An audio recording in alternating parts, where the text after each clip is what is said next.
My little toy, you've been played with for most of your life. You've been admired, held, abused, and neglected. Each owner has treated you different, but to you, it's felt like a constant cycle.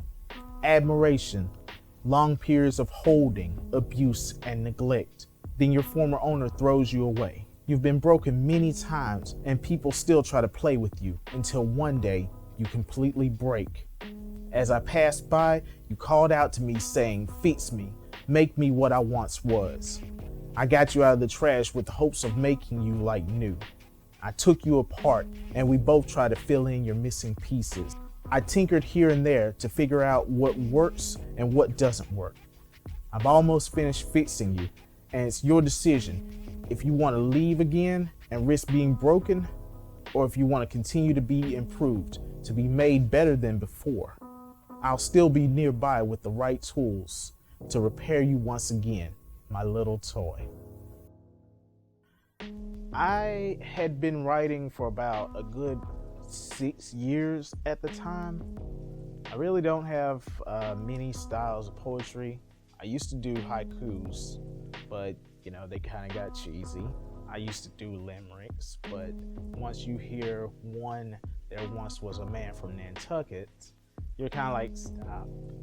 But mostly it's just free form poetry. I got into writing poetry because of a bunch of different after school events. We were working with a professor who worked here. I don't know if he still works at USM or not, but we would do creative writing classes and he would try to get us to write different poems.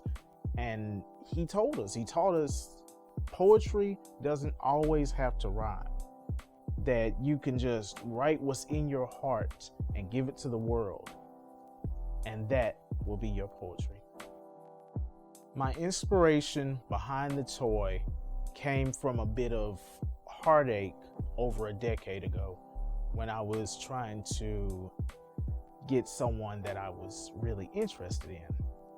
This young girl named Jessica. We're the same age and we grew up together, and I spent so much of my life wanting to really be with her that when we got the chance to at least try to connect after graduation, I tried my best to be with her, but different things kept coming up. She said that she was stuck in a relationship and she was trying to get out. It was a really abusive one too. So I'm trying to do my best to get her out of this broken relationship with this guy that's continuously just beating her down and tearing away her self-esteem, to be with somebody who could do her better, or at least try to be better for her in her life. I had to come to a point where I was getting older and realizing that she didn't want to just let him go, or people were saying that she could have let him go and try to start her life anew, but she didn't want to. So I held on to that poem for years upon years upon years. And I see her on Facebook nowadays. She's got 2 kids, one by this guy that she was in an abusive relationship with, and one by another guy.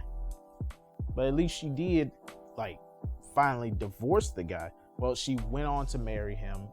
They had their tumultuous relationship continue.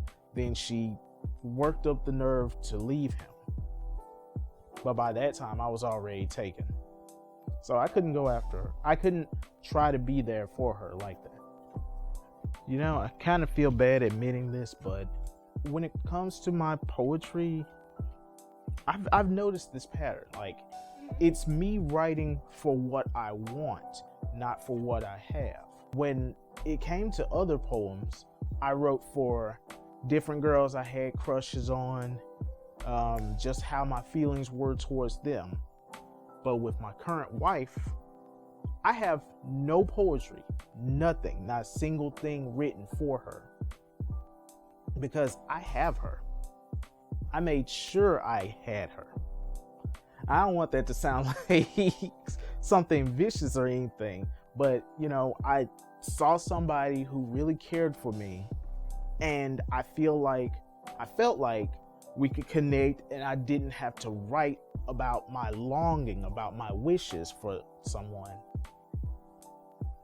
Yeah.